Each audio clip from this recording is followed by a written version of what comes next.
Pada pengajian kali ini saya akan sedikit melengkap pembacaan kitab. Saya akan masuk pada babu fadlis shaumi wa ghairihi fil asril awwali min dzulhijjah. Kalau di kitab saya halaman 333. Bab yang menjelaskan tentang keutamaan ibadah puasa ataupun ibadah-ibadah lainnya pada 10 hari pertama daripada bulan Dzulhijjah. Ini kita nih lagi di bulan Dzulhijjah. Kitab saya halaman 333. 10 hari bulan Dzulhijjah ini memang memiliki keistimewaan. Makanya dalam surat Al-Fajr Allah Subhanahu wa ta'ala berfirman, wal fajri wa layalin ashr. Demi fajar dan demi malam yang 10. Ulama tafsir sepakat bahwa yang dimaksudkan malam 10 itu adalah malam 10 Dzulhijjah. Sekarang nih, mulai kemarin tuh tanggal 1 Dzulhijjah sampai besok 20 Dzulhijjah. Ini ada yang nanya lagi nih, Ustaz, ini kan ternyata penanggalan kita dengan penanggalan Saudi beda. Saudi Arabia 9 Dzulhijjahnya jatuh hari Sabtu, karena tanggal 1 Dzulhijjah di sana jatuh hari Jumat. Lebaran Idul Adha-nya hari Ahad tanggal 16. Indonesia keputusan pemerintah tanggal 1 Dzulhijjah hari Sabtu, 9 Dzulhijjahnya hari Ahad, dan Idul Adha-nya hari Senin. Kita ikut yang mana? Iyalah, kemarin Idul Fitri kita ikut pemerintah. Nah sekarang kan Idul Adha katanya puasa 9 itu disebut puasa Arafah. Kalau begitu kita ngikut dong pemerintah Arab. Puasa Arafahnya hari Sabtu besok, lebarannya hari Ahad. Maka hadirin, jangan terkecoh dengan pemahaman yang sepotong-sepotong bahwa penanggalan kalender Hijriah itu merujuknya pada bulan di semua negeri, dan masing-masing negeri ini terkadang akan ditemukan perbedaan karena ditemukannya perbedaan matlak dari bulan itu sendiri. Jadi walaupun di Saudi tanggal 9 Dzulhijjahnya Sabtu, di kita Sabtu belum 9 Dzulhijjah, baru tanggal 8. Itu aja ikutin yang pasti. Kan katanya tanggal 9 puasa Arafah, Ustaz. Iya, zaman sekarang kalau begitu Arab tanggal 9 hari Sabtu kita ikut. Iya, zaman sekarang teknologi canggih, telepon ada, TV ada, internet ada. Yang terjadi di Arab sekarang sama kita di Indonesia bisa nyambung. Kalau dulu gimana? 500 tahun yang lalu, 700 tahun yang lalu, menyamainya gimana? Kalau seandainya tidak diserahkan kepada masing-masing negeri menentukan penanggalan Hijriahnya. Jadi udah gak usah bingung-bingung. Di Arab udah lebaran, dibiarin aja di Arab udah lebaran. Tapi kita sesuai dengan keputusan pemerintah, tanggal 1 Dzulhijjah hari Sabtu kemarin, berarti tanggal 9-nya hari Ahad besok, dan lebarannya hari Senin. Clear tuh. Dan di 10 hari pertama bulan Dzulhijjah dianjurkan banyak beribadah. Di sini contohin puasa. Makanya orang dulu kita ada yang puasa dari tanggal 1, terus dia puasa sampai tanggal 9, cakepnya begitu. Ada nggak yang begitu? Ada. Alhamdulillah kalau ada. Ustaz, saya nggak kuat kalau dari tanggal 1. Terus ya saya mau cocokin nanti pada tanggal 9 aja, nggak apa-apa. Ustaz, saya mau puasa dari Sabtu dan Ahad, boleh. Ustaz, saya nggak kuat puasa. Terus saya mau sedekah haji sepanjang hari itu tuh 10 Dzulhijjah saya sedekah haji. Bagus, karena memang hari itu anjurannya banyak beribadah. Ini adalah hari keutamaan. Bahkan disunahkan juga banyakin takbir. Takbir seperti takbirnya hari raya. Dan sebuah riwayat yang ditemukan Sayyidina Abdullah bin Umar radhiyallahu taala anhuma bertakbir mulai dari tanggal 1 Dzulhijjah.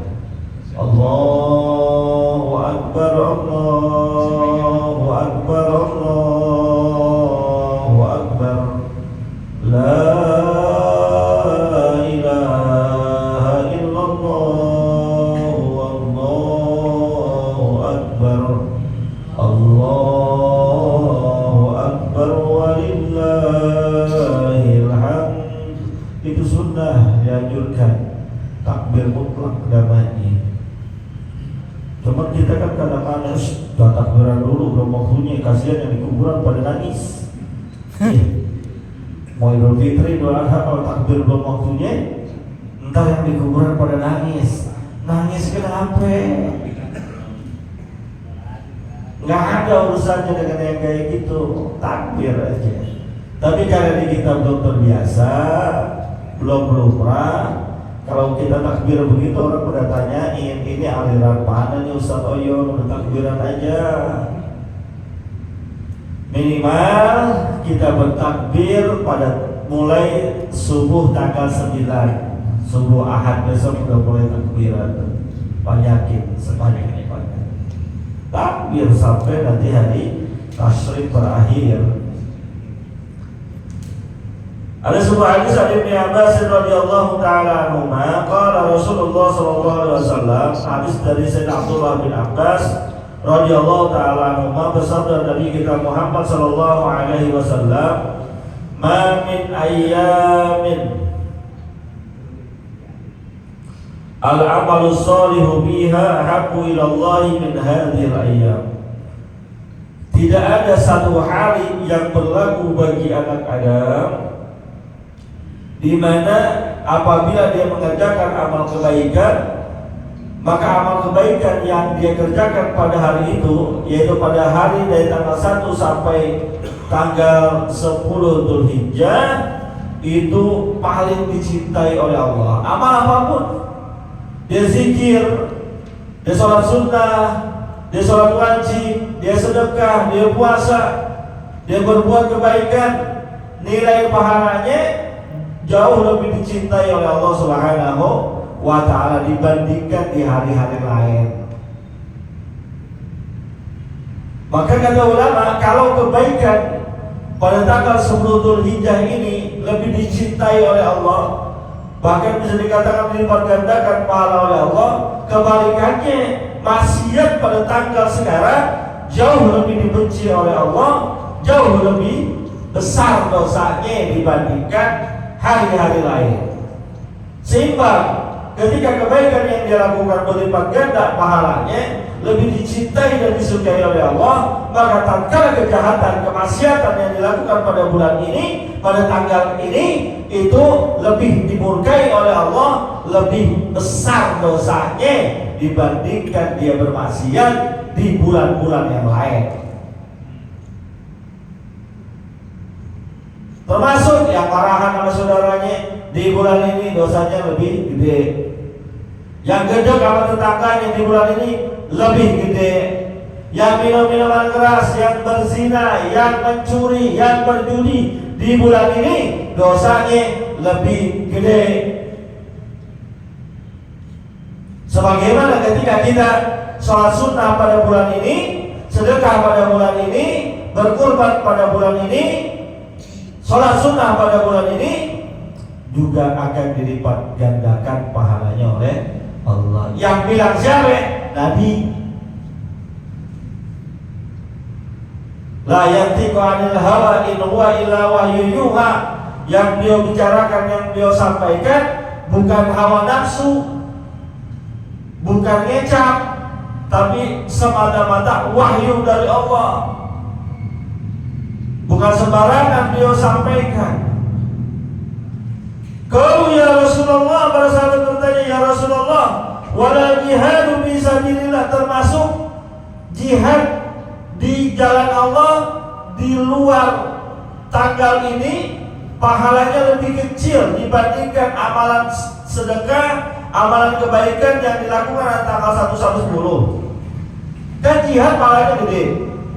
Kata Nabi, al-jihad fi sabilillah, orang berjihad di jalan Allah pahalanya surganya Allah Subhanahu wa taala. Dia berjihad di jalan Allah di luar bulan Dzulhijjah, dibandingkan dengan kebaikan yang dilakukan pada tanggal 1 sampai 10 Dzulhijjah. Kata Nabi, wala jihadu fi sabilillah, termasuk tidak sebanding pahala jihad fi sabilillah di luar bulan Dzulhijjah dibandingkan kebaikan yang kita lakukan dari tanggal 1 sampai tanggal 10. Luar biasa. Illa kecuali rajulun kharaja min nafsihi wa malihi falam yarti min dzalika bisyai. Kecuali ada orang di luar bulan Dzulhijjah berperang di jalan Allah, dia bawa uangnya, dia bawa hartanya, dia bawa kendaraannya, dia bawa perabotan perangnya, semuanya dia bawa. Kemudian dia berperang di jalan Allah, nggak kembali semuanya, hartanya nggak kembali, kendaraannya nggak kembali, baju perangnya nggak kembali, termasuk nyawanya nggak kembali. Itu baru bisa sebanding dengan amalan yang dilakukan pada tanggal 1 sampai 10 Dzulhijjah. Allahu Akbar walillahil hamd. Gede banget. Maka sayang nih, ini termasuk yang hadir majelis ilmu pada malam hari ini. Ini kan sekarang malam keberapa? Malam ke-8. Iya. Ini pahala kita hadir majelis ilmu saat ini termasuk pahala kebaikan yang sangat dicintai oleh Allah Subhanahu wa ta'ala. Hadis yang lainnya, bab fadli shaumi yaumi Arafah wa Asyura wa Tasu'a. Ini bab lain, bab keutamaan puasa Arafah, puasa tanggal 10 Muharram dan puasa tanggal 9 Muharram. An Abi Qatadah radhiyallahu taala anhu qala, dari Abi Qatadah radhiyallahu taala anhu, beliau berkata, su'ila Rasulullah sallallahu alaihi wasallam, ditanya Rasulullah sallallahu alaihi wasallam an shaumi yaumi Arafah, tentang puasa hari Arafah, yaitu tanggal 9 Dzulhijjah. Qala, baginda Nabi menjawab, yukaffirus sanatal madiyah wal baqiyah. Puasa satu hari pada tanggal 9 Dzulhijjah pahalanya dapat menghapuskan dosa kesalahan kita 1 tahun yang lalu dan dosa 1 tahun yang akan datang. Puasa 1 hari ganjarannya 2 tahun, dosa kita dihapuskan oleh Allah. Besok hari Ahad, tandain, ancer-ancer, jangan satu kelewatan, jangan satu kelepasan. Jangan sampai ada anggapan, lah kan sunnah Ustaz, nggak kerjain juga nggak dosa. Betul, nggak kerjain nggak dosa, emang sunnah, tapi rugi. Orang lain pahalanya dihapuskan oleh Allah, ente pahalanya apa dosanya tetap segitu-gitu juga, segunung-gunung juga. Timbang puasa dari subuh sampai maghrib, nahan haus, lapar, nahan rokok, nahan membatalkan puasa, kita nggak sanggup, lebih milih makan, lebih milih minum, lebih milih ngopi, ngeteh, nggak dosa. Iya, nggak dosa. Cuma tetangga ente, sahabat ente, kerabat ente, guru-guru ente, karena puasa ini dosanya dihapuskan 2 tahun oleh Allah, tahun yang dulu dan tahun yang akan datang. Ente gak puasa gak dihapusin dosanya, mendingan mana coba? Mendingan puasa. Mohon maaf, anak saya cerita anak saya sekarang usia kelas 5, 12 tahun lah kurang lebih usia. Tuh kalau diajak puasa semangat banget nih. Saya tanya, Kak, haus nggak? Enggak. Lapar nggak? Enggak. Anak 12 tahun aja puasa kuat, tahan haus, tahan lapar. Ini udah tua bangkotan. Timbang diajak puasa doang, belum semangat dah kalau urusan puasa. Padahal kerja kagak. Diajak puasa nggak kuat dah. Lambung Ustaz, lambung ya. Saya kalau diajak puasa puyeng-puyeng kepala saya katanya. Ya, bukan puyeng-puyeng, ente niatnya kurang kuat. Kalau niatnya kuat kalah itu semuanya.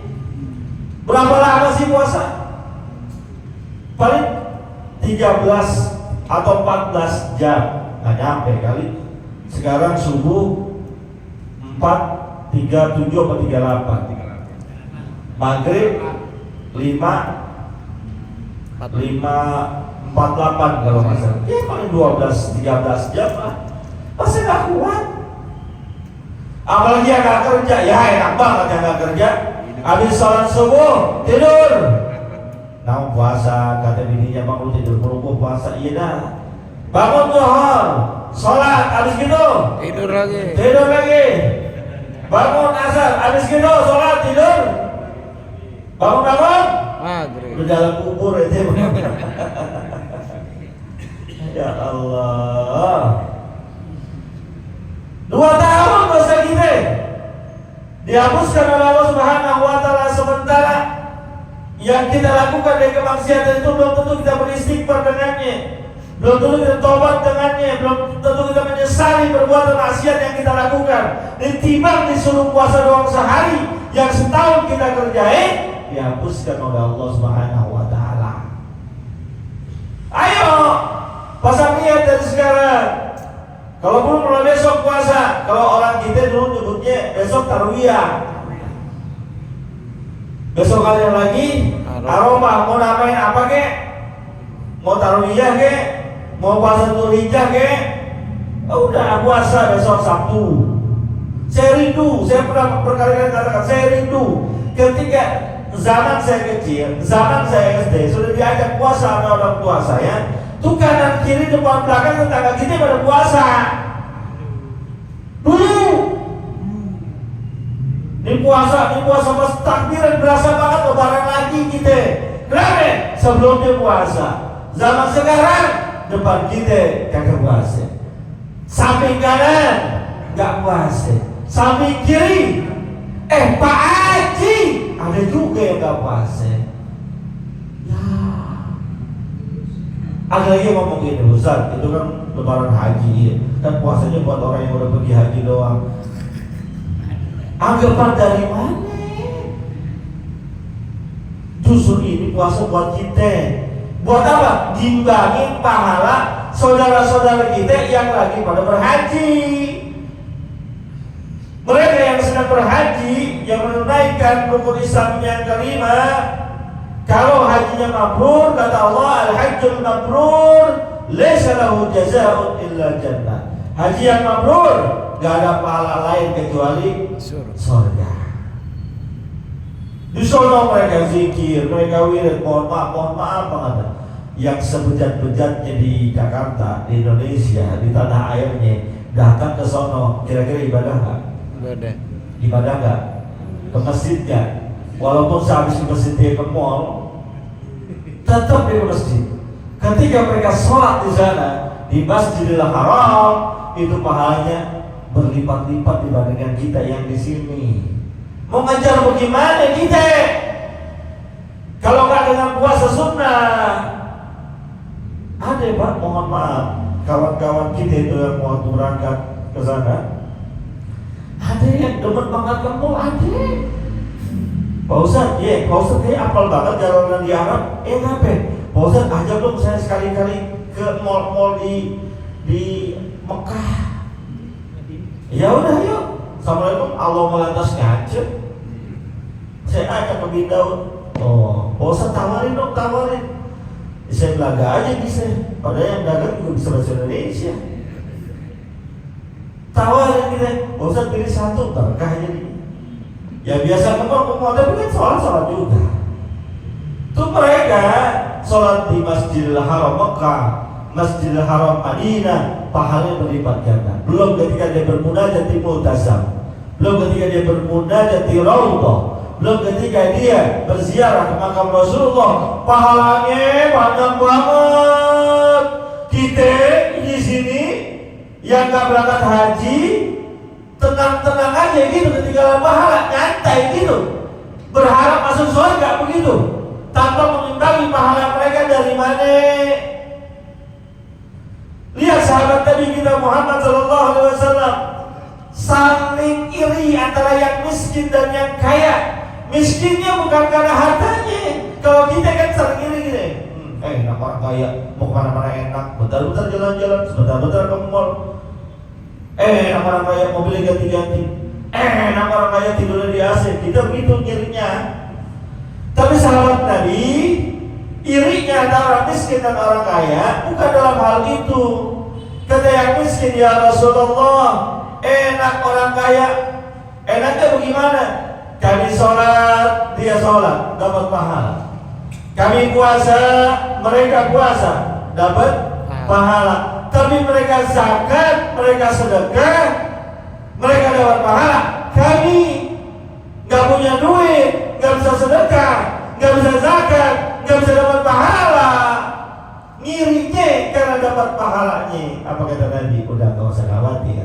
Saya kasih tahu, bikulli tahlilatin sedekah, wa bikulli tasbihatin sedekah, wa bikulli takbiratin, wa bikulli tahmidatin sedekah. Kalimat la ilaha illallah kamu ucapkan dapat pahala sedekah. Kalimat subhanallah, kalimat alhamdulillah, kalimat Allahu akbar kamu baca itu bernilai sedekah. Girang ini orang miskin. Gua bisa ngalahin orang kaya dalam urusan sedekah. Dia tahlil, dia tasbih, dia takbir, dia tahmid terus-terusan. Orang kaya dengar. Yang orang kaya gua juga gak mau ngalah, dia ikutan juga. Tahlil juga, tasbih juga, takbir juga. Ngadu ini yang mesti dia Rasul, bagaimana ini urusannya? Emang apa? Amalan yang kau ajarkan kepada kami mereka dengar ya Rasulullah, sehingga mereka juga ikut tahlil, ikut zikir, ikut tasbih. Mereka dapat pahala sama dengan kami. Kami harus gimana ya Allah? Kata baginda Rasul, ya udah itu memang Allah berikan keutamaan buat dia. Ngiri dalam urusan pahala, gitu juga kita. Enak saudara kita yang pada pergi haji bisa berzikir, bertasbih, sholat di Masjidil Haram Nabawi, sholat di Masjidil Haram Mekah. Kita nggak bisa kejar dengan apa? Puasa. Apalagi yang udah doyan ngaji, nggak puasa kebangetan. Ya bukan, lu ngaji doang dipakai kakak buat apaan? Bukan main. Buat tidak bisa makan di nampan doang. Rugi kalau ngaji niatnya cuma itu doang. Ngaji niatnya tambah ilmu, udah dapet, tanamin di otak, amalin tuh. Biar dikit asal diamalin, berkah ilmu kita.